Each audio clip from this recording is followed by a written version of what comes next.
So I'm Chris. I'm the founder of the Digital Inc., which is a marketing agency that focuses on print software, print automation, etc. Okay. All things print. All things print, but you've got several hats, haven't you? There's more things. I have for this trip, yeah. So I've come here representing Sheep for Brains, which is a mental health and wellness organisation we set up for the industry. Basically, print stuff. It's a tough market, but also life stuff as well. So, so we're raising awareness for that. That's one thing. Print Island. I'm one of the presenters on Print Island, the software segment. So I've been here for the media day as one of the Printer United All-Stars, working with the OEMs and the software vendors to hear about their new products and services and how we can elevate them through our media channels. So, so that's a lot of hats to be wearing, but it's something you've sort of developed fairly quickly in a way, haven't you? You kind of. Yeah, maybe. I think I've been fortunate over the last 10 years working in web to print with Infigo and the guys there that you become accustomed and sort of aware of all the different facets that make the industry as good as it is and what success looks like. So I think what's happened is once these opportunities came up, they came very fast because the groundwork had already been laid over the last couple of years. Question, I mean, why is that? What is the importance of software to the print world? I mean, to be quite honest, without software there is no industry now. We take the purchase of the press very seriously, mainly because of the value of the machinery, but actually that press is in effect useless if it hasn't got the right software or the right energy or marketing behind it to drive the jobs. I recently spent some time with HP in Alberetta, in Atlanta, and one of the things we were discussing with their software teams was the education around the importance when you buy a press, also how important the software is that runs that press. So I guess you could say it's future-proofing. Being an advocate for the change, for the mindset, the adoption is only going to help the PSP with the longevity of success. Okay, so what is it that Digital Inc., what's your service you offer to these companies? Yes, we're predominantly a marketing agency, really, old-fashioned marketing you could say, but we look at things from a point of view of providing go-to-market strategies, whether it's B2B or B2C. We look at working with partners within the workflow, making sure that everything's connected and works well. How do we do that? Well, we have a professional services team. We partner with a company called Smart Elephant. They work in web to print storefronts, they work on product builds, they do a lot of app installations, APIs. So we add the strategy, we add the creative, we add the go-to-market energy. One of our clients actually is a trade show, and we're also delivering their trade show for them at the moment in Dubai. I think ultimately what we look at is the product and then really sort of selling the solution. And sometimes that can be services, sometimes that could be something like technical. It depends on the scenario, really. Yeah, so, but the communications role and the branding. The core of the whole process, but actually that's not enough. You know, it's not enough just to create a nice looking storefront or a marketing campaign. That's not enough. You need to do a bit more than that. We get pulled into a lot of AI conversations, which are becoming, some are quite tedious. And then that's when we lean on our technical partners and our sister company, Smart Elephant, who help out with a lot of the technical side there. Yeah, I mean, you describe yourself as a marketing, because actually it's a lot more than that, isn't it? Yeah, I think of marketing as communications or PR. Yeah, I'd say it's more kind of technical marketing, really. We're looking at generally the main driver is driving sales, leads to sales. That's what we're trying to do. But you can't do that now just with making something creative that looks pretty, looks great. It has to be more than that. You have to think further. And working in software, one of the biggest challenges is selling something that's not tangible to people you're trying to re-educate into understanding the importance of software. So you have to become a bit technical to understand what it is you're trying to sell first, and then sell the ROI. So how are you doing that? How are you? I mean, you mentioned HP and your exhibition company you work with. I mean, how do people reach out to you? How do you reach out to people to start working with them? Yeah, we're digitalinc.co. That's our website.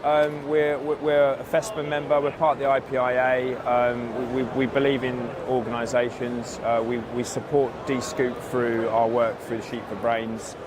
Get me on LinkedIn. That's the best place to get us. we're always open to a conversation. Yeah, I mean, what's your sort of message to people? Say, what's the sort of situation someone's going to be in? Yeah. You think, right, I'm going to need digital ink to come. Yeah, I think first and foremost is, is the sales funnel healthy? Yeah. That would be the primary question to ask internally. Are you getting the right kind of leads, the right kind of interest? Do you have a new product you want to take to market? And I think then secondly, going on to the professional services piece, are you using your software or your web to print software, your print on demand, are you using that correctly? Yeah.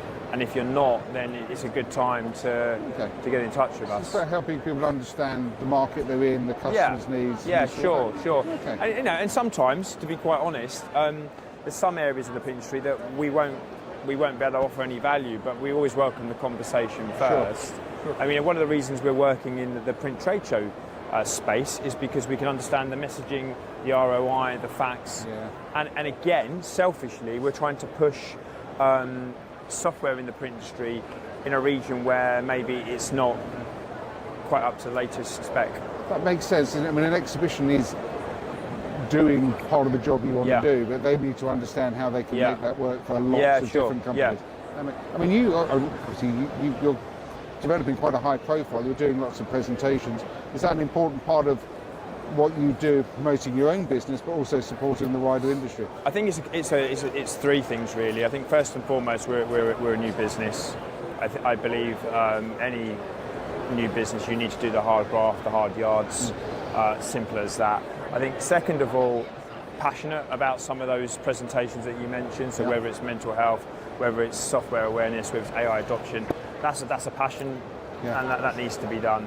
And I guess ultimately, it's if you don't tell people, they won't know. So we're just trying to be there, and we enjoy what we do. So that makes it. Now, we want to talk about Sheet for Brains because it's something very different to anything else that's going on out there. Tell me a little bit about how that's come about and what that is. Yeah, so about 18 months ago, I was at D-Scoop at the time with Infigo, who are a huge D-Scoop partner, and I was working with Dave Rosendahl from Mindfire and Jester Kohler from GPA, and all we were trying to do was put a webinar together to drive traffic to the show, right? Yeah. And then while we were there, we then heard one of the speeches from John Bailey, who was standing down as a chair, and it was very raw and very authentic, and actually touched on the point that it's okay to say things aren't going well, and as an industry, we generally say, how are you? Yeah, things are good, things are great, but actually, are they? And that became very apparent the more the conversation went on, that we're not all being honest, okay? So in that event, we uncovered quite a few conversations where people had said, yeah, it's not going great, I'm struggling with payroll, I'm struggling with this, whatever it may be. So the four of us came together and said, there's something here, we don't know what, we need to do something. Subsequently, the week after, we got on a Teams call, it's supposed to be 45 minutes. 2.5 hours later, we'd come up with Sheet for Brains with 7 pillars, and the idea was we wanted to help one person in the space, and the rest was born. And then this May, we went to D-Scoop Long Beach, where we were able to have our own booth. We had our own sessions in the conference. We now provide and facilitate sessions with professional medical individuals every quarter. So just to be clear, we're facilitators of this. We're not medical professionals, and all we're trying to do is bring people to the industry to help. So it's growing. We're volunteers with it. It's something we all do as a passion project. But since we've been here, it's been spoken about a lot. There's support for it from other events now. So our plan is literally to take it to the whole print industry, and our plan is to keep helping the one, basically. Yeah. I mean, I can safely say you've already definitely done that. We don't obviously name names. I'd like to think so. I mean, some of the conversations we've had in the sessions have been very raw and honest, and people have opened up, and and then you receive a text message afterwards saying, I needed that, or I was pretty close to this, or whatever it may be.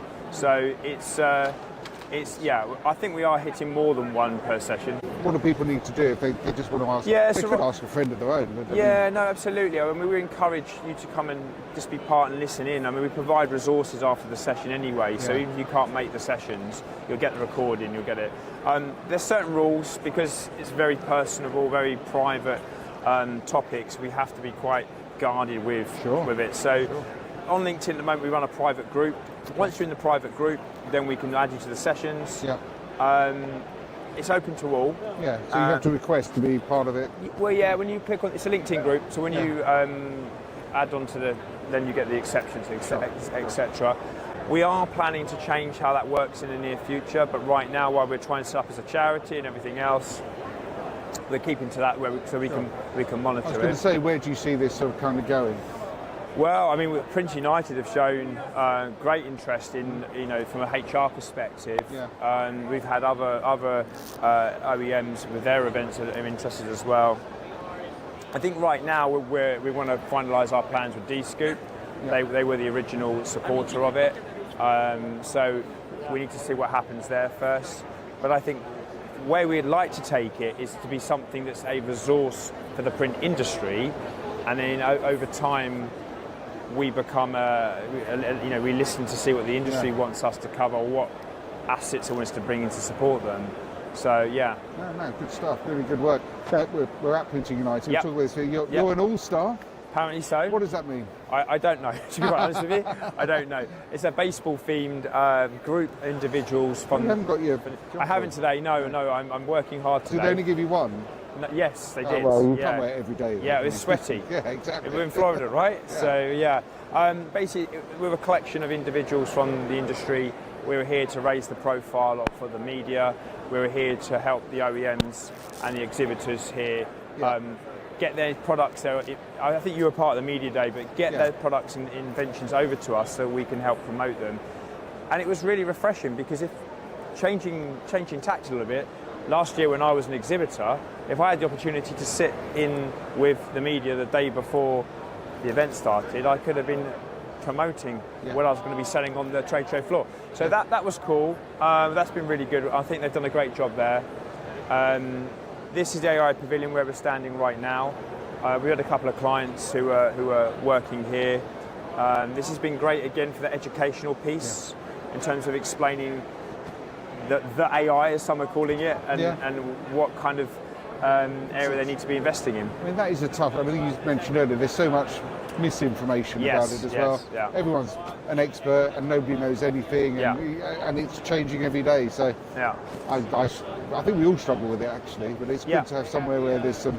How are you going to make the most of the situation, really? And I think it is a struggle, and I think there is misinformation, and I think there's so many, who use the phrase charlatans out there, who are saying they're AI consultants. So we need to trust the likes of Printer United, your D-Scoops, to give us the experts who can guide us with the right information. But the key thing is not to ignore it, it's to try and get to events like this and learn.